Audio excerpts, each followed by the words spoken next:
හයි guys, අද ඔයගොල්ලන්ට උපේ rights channel එකෙන් මම සුන්දර දිය ඇල්ලක් හඳුන්වා දෙන්නයි යන්නේ.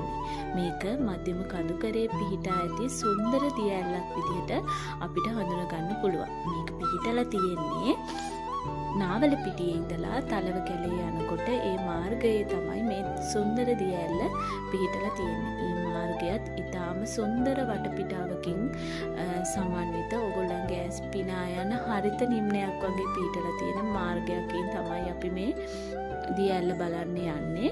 ඒ දිය ඇල්ල ගාවට ගියාම ඒ පිරිසිදු ජලය, සිසිල් සුළඟ එක අපිට ඇත්තටම හරිම නිවීමක්, හිතට නිවීමක් එනවා මේ සුන්දර දිය ඇල්ල දැක්කහම.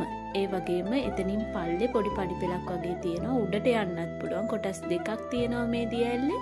එතකොට පල්ලේ කොටසට බහින්න පුළුවන්. ඒ බහැලා අපිට දිය ඇල්ල සමීපයටම ගිහිල්ලා පරිස්සමින් දිය ඇල්ල නරඹන්න පුළුවන්. ඒ වගේම තවත් සුන්දර දෙයක් තියෙනවා. මේ ඇල්ලට පල්ලට බැස්සහම ආරුක්කු 3ක පාලමක් අපිට දැක ගන්න පුළුවන්. ඒ වගේම මේ දිය ඇල්ල හරිම සුන්දර විදිහට කඩා හැලෙනවා. මේ ඡායාරූප ගන්න ඇත්තටම අපිට හරිම පරිස්සමින් මේ දිය ඇල්ලේ සුන්දරත්වය නරඹන්න පුළුවන්.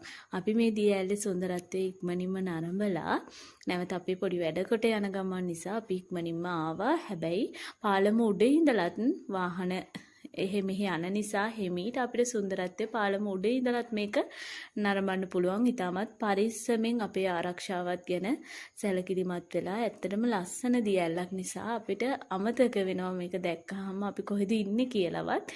ඒ නිසා පරිස්සමෙන් අපිට මේ දිය ඇල්ලේ සුන්දරත්වය නරඹන්න පුළුවන්. සංචාරකයන්ට මේ කඩියල්ලෙන විවෘත වෙලා තියෙනවා. එතන කඩියල්ලෙන රිසෝට් එකකුත් තියෙනවා. එතකොට අපිට අපේ මේ ට්‍රැවල් ලයිෆ් එකට මේ කඩියල්ලෙන කියන ඇල්ල අපිට එකතු කරගන්න.